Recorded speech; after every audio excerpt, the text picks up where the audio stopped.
People ask, what am I up to in 2018? What has been the change? What are you thinking about doing? Where is the company going? And it's going to stick to the same mission it's done for the last 25 years. And that is, we're going to constantly keep building confidence in business owners. We're going to constantly keep telling them what they can accomplish, telling them that they do deserve it, that they can make their own path, that they can live life by design, that they can understand when they decide that they commit to something, they got to detach from that outcome and just move forward. That's what we're going to do.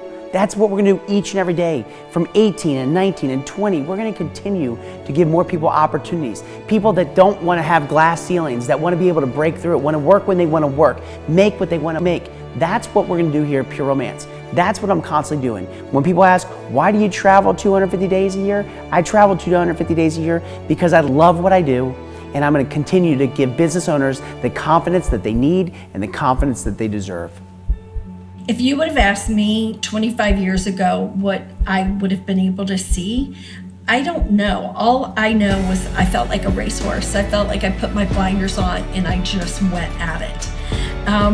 So the next 25 years, I don't think I'm going to have to put blinders on. I think I'm just going to have to sit back and continue to have a say in what's happening and with consultants and with product. I still want to continue to see the success that our consultants have, to feel it, to hear it, to touch it, the excitement that they have. I think the next 25 years is going to be just like the first 25, but even better.